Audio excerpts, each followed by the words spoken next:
नमस्कार, आप देख रहे हैं एनएमएफ न्यूज। आपके साथ मैं हूं भुवन शर्मा। एक बड़ी खबर उत्तराखंड से, जहां डेमोग्राफी चेंज की चिंता लगातार बनी हुई है। बड़ी बात यह है कि सरकार इस पर संजीदगी से काम भी कर रही है। अब बात परिवार रजिस्टर की आई है, जिसके नियमावली का हवाला दिया जा रहा है। जब परिवार रजिस्टर खोले गए, पन्ने पलटे गए, तब कुछ ऐसी स्याह हकीकत सामने आई जो डरा देने वाली है, चौंका देने वाली। हकीकत यह भी है कि उत्तराखंड बनने से पहले हिंदू बाहुल्य गांव, आज वहां मुस्लिमों की तादाद हिंदुओं से ज्यादा हो गई है। कई गांव के तो नाम भी बदल गए हैं। यह बहुत चिंता पैदा करता है।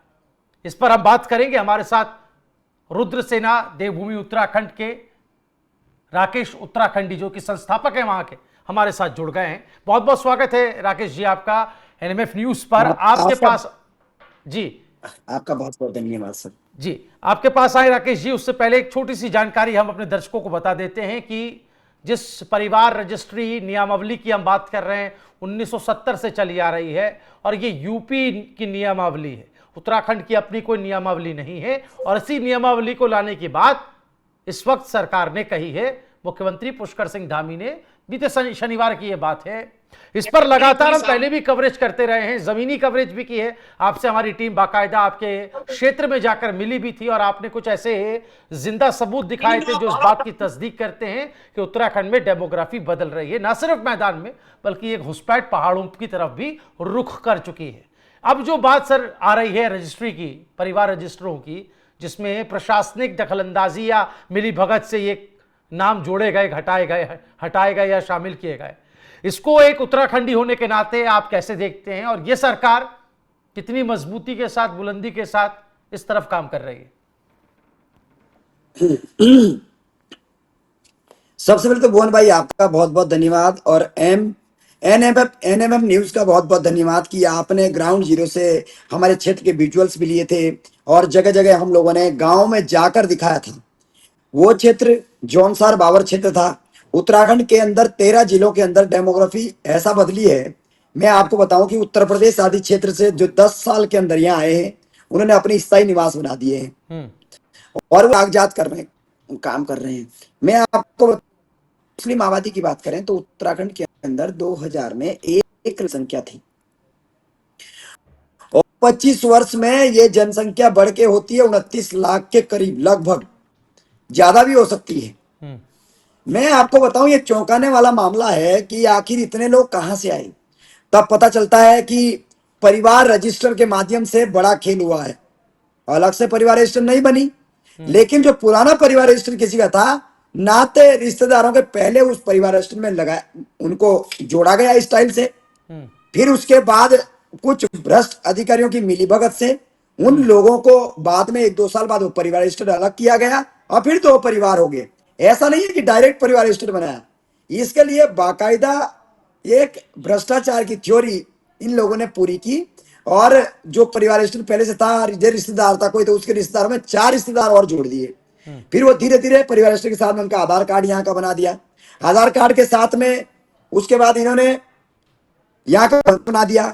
फिर इसी तरीके से अन्य कार्ड बना दिए गए। जिस क्षेत्र से मैं आता हूँ वो क्षेत्र जौनसार बावर चक्राता क्षेत्र पड़ता है, धनोल्टी क्षेत्र पड़ता है और विकासनगर क्षेत्र पड़ता है, जो और पुरोला जो क्षेत्र है वो पड़ता है। ये 4 विधानसभा के अंदर मैं बात करूं तो पिछले 10-12 साल में न जाने कहां से लोग आ गए। कोई सब्जी का काम कर रहा है, कोई नाई का काम कर रहा है, कोई कई काम कर रहा है, कोई अवैध मदरसा खोल रहा है, कोई अवैध मस्जिदें खोल रहा है, कोई न जाने कौन कौन से काम कर रहे हैं। कोई गाड़ी छोटा हाथी लेके, छोटे हाथी और जो टेम्पो टाइप के हैं उसमें लाते हैं, उसमें सब्जी रखी और रास्तों में सब्जी की ठेलियां लगा दी और ना उनको बिजली का बिल, ना पानी का बिल, ना कुछ। और जो कागजात बनाने का तरीका है वो रिश्तेदारों के माध्यम से हो रहा है। तो बड़ा मामला पूरे प्रदेश के अंदर। राकेश जी, जो आंकड़े हैं बहुत चौंकाते हैं। करीब 2.5 लाख परिवार पिछले अप्रैल से अब तक बढ़ गए हैं उत्तराखंड में। और ये हम नहीं कह रहे हैं, ये ग्राम पंचायत विभाग का आंकड़ा है जो कि मुख्यमंत्री धामी के सामने उन्होंने रखा है। ये कैसे बढ़ गए, क्यों बढ़ गए, इस बारे में फिलहाल गहनता से जांच किए जाने की जरूरत है। लेकिन अगर सरकारी आंकड़ा ये है और अनऑफिशियल आंकड़ा क्या होगा, हम अंदाजा इसका लगा सकते हैं। मैं आपको बताऊं कि मुख्यमंत्री जी को, मैं अभी पीछे मुख्यमंत्री आवास गया था, मैं माननीय मुख्यमंत्री जी स्पेशल इस पर चर्चा करी, आपके यहाँ न्यूज चैनल भी गया था जी और मैं आपको बताऊं उसके बाद धामी बहुत अच्छा काम प्रदेश के अंदर किया कि उन्होंने इस पर एक परिवार रजिस्टर की स्पेशल एक अलग से कमेटी गठित कर दी है, उसकी जांच जारी है, स्थायी निवास की जांच जारी है, पूरे प्रदेश के अंदर छानबीन हो रही है। अगला सामने आएगा जी। कि बहुत बड़े लेवल पे ये घपला हुआ है, ऐसा नहीं है। मैं आपको बताऊं सबसे पहले मामला कहां से आया, मैं आपको बताता हूं। एकाएक उत्तराखंड के अंदर मदरसे बन गए भाई, गली गली में मदरसे बन रहे हैं। पता चला तो मदरसे में जो मौलवी है वो है तो उत्तर प्रदेश का, लेकिन जब उसकी सोसाइटी देखी तो उसने कागजात उत्तराखंड के, आधार कार्ड उत्तराखंड के लगाए, देहरादून में दुनिया भर की लोग जी देखे। फिर जब मैंने मैंने इंटेलिजेंस को ये मामले दिए, कई अन्य लोग दिए, तो फिर मदरसे जो है सीज होने लग गए।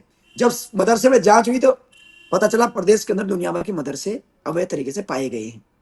हमने हनोल में धर्म सभा करी, आप भी गए थे हनोल। जी। हनोल के आसपास आपने देखा होगा अवैध तरीके से कब्रिस्तान बनाए जा रहे हैं, बिल्कुल। अवैध तरीके से जो है मकान बनाए जा रहे हैं, जो वहां के लोग थे ही नहीं, जो वहां के मूल निवासी है ही नहीं, उन्होंने हमारी सामाजिक और बंजर जमीनों को कब्जा डाला। आज मैं माननीय जिलाधिकारी महोदय देहरादून और वन मंत्री श्री सुबोध उनियाल जी के साथ पॉजिटिव लाने के कार्यक्रम में था, तो जी वहां में मैंने कहा कि भाई 700 बीघा जमीन 1967 में एसटी का दर्जा, तो फिर 67 के बाद 75 में घुमंतु वन गुजर नीचे ऊपर आते हैं और वो स्पेशल तरीके से हमारे जमीनों में कब्जा कर डालते हैं। अब 700 से अधिक बीघे जमीन पे कब्जा है, उसकी जांच प्रगति पर है और जल्दी वो जांच पूरी हो जाएगी। बिल्कुल, तो वन कहीं ना गुर्जर का एक कहीं मामला उत्तराखंड में अपने आप में बहुत संजीदा मामला है सर। लेकिन मैं थोड़ा सा अपने दर्शकों का ध्यान इस तरफ खींचना चाहता हूं, क्योंकि आप खुद आपने विकासनगर का जिक्र किया, देहरादून जिले के विकासनगर परगना के ही 28 गांव जो हाईलाइट हुए, जिनके बारे में लगातार बीते कुछ महीनों से चर्चा हुई कि यहाँ 28 गांव ऐसे हैं जो पूर्व में राज्य बनने के से पहले हिंदू बाहुल्य हुआ करते थे, यहाँ मुस्लिम बहुलता बढ़ती चली गई। इन परिवारों के जब परिवार रजिस्टर जांचे गए तो उनमें कई खामियां मिली कि जिस लड़की का निकाह, एक उदाहरण के तौर पर, अगर कहीं दूसरे प्रदेश में हो गया लेकिन उसका नाम अभी भी नहीं बिल्कुल कटा है, बिल्कुल। यहां तक कि उसके पति और ससुराल वालों के नाम तक को शामिल कर लिया गया। यस, तो ये जो धांधली बिल्कुल है बिल्कुल। वो ग्राम पंचायत स्तर तक की धांधली है, ग्राम प्रधानों की इसमें संलिप्तता, और उस लेवल पर जो अधिकारी वहां पर काम कर रहे हैं ब्लॉक लेवल पर, उनकी भी संलिप्तता कहीं ना कहीं जांची जानी चाहिए। तो इसमें एक बड़े स्तर पर जांच की जरूरत है, क्या आपको ऐसा लगता है? ऐसा है भुवन भाई, मैं आपको नेशनल लेवल पे ले जाता हूं थोड़ा सा। पूरे भारत के अंदर अभी आपने सीए और एनआरसी लागू हुआ, तो उसके बाद बड़े लेवल पे पता चला कि भारत के अंदर पाकिस्तान से जो भारत की लड़कियों की शादी, जो मुस्लिम लड़की थी उसकी शादी पाकिस्तान में की है। उसने क्या करा, पाकिस्तान नहीं गई और वो अच्छा। यहां तक कि पाकिस्तान से जो अपना शोहर था वो भारत ले आई और उसके कागजात दिए गए। उसके जो बच्चे थे, ऐसे 25 लाख से अधिक लोग भारत में थे। उसी ट्रेंड पे इन्होंने हमारे उत्तराखंड के अंदर करा। हमारी लड़की की शादी, जो मुस्लिम लड़की है, डगरानी है, ढालीपुर है, और क्या नाम उसका, कुंजा ग्रांट है, रामपुर है, बड़ा रामपुर है, जीवनगढ़ है, जी। केदारा वाला है, इस जगह से उत्तर प्रदेश में शादी होती है।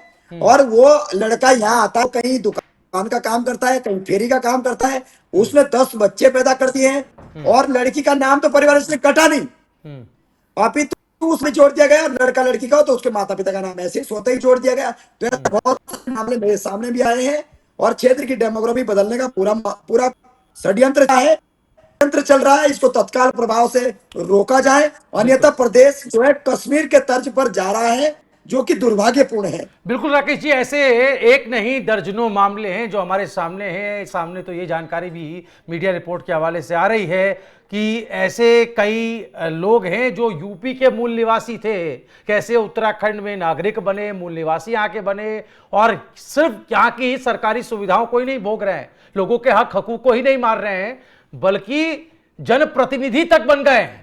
इनकी घुसपैठ इतनी अंदर तक हो गई है कि ये चुने हुए नुमाइंदे तक बन गए।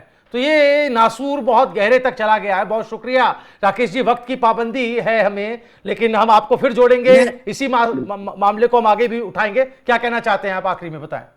मैं अंत में यही कहना चाहता हूं कि पूरे प्रदेश के 13 जिलों में जितने भी लोग हैं उन सभी को जागरूक होना चाहिए, आगे आना चाहिए। रुद्रसेना देवभूमि उत्तराखंड इसका लगातार ही है और जितने भी मदरसे थे वो अवैध मदरसे हटा दिए गए हैं, अवैध मजारें हटा दी गई है। अब अवैध अतिक्रमण जिस तरीके से कागजों के अंदर राजनीतिकरण और हमारे घरों में हो गया है, इसको दूर करना जरूरी है, अन्यथा बांग्लादेश की तर्ज पर हमारा क्षेत्र भी वैसी ही स्थिति में होगा। इसलिए हम इसका खुला विरोध करते हैं और उन मौलवियों से कहना चाहते हैं कि भैया आप उत्तराखंड के अंदर इस तरीके के षड्यंत्र नहीं चलेंगे। मुंह तो देने के लिए हम लोग स्थानीय लोग खड़े हैं। मैं एक अनुसूचित जनजाति का व्यक्ति होने के नाते, आदिवासी व्यक्ति होने के नाते इस बात का खुला विरोध करता हूं कि क्षेत्र में इस तरीके की घुसपैठ कतई बर्दाश्त नहीं की जाएगी और प्रदेश को बचाने के लिए चाहे हमें अपनी जान देनी पड़े जान दे देंगे, लेकिन इस तरीके से उत्तराखंड के अंदर जंगल जमीन को बचाने के लिए लैंड जिहाद, लव जिहाद, व्यापार जिहाद और नशा जिहाद आदि चीजों को जड़ से समाप्त करने का काम करेंगे।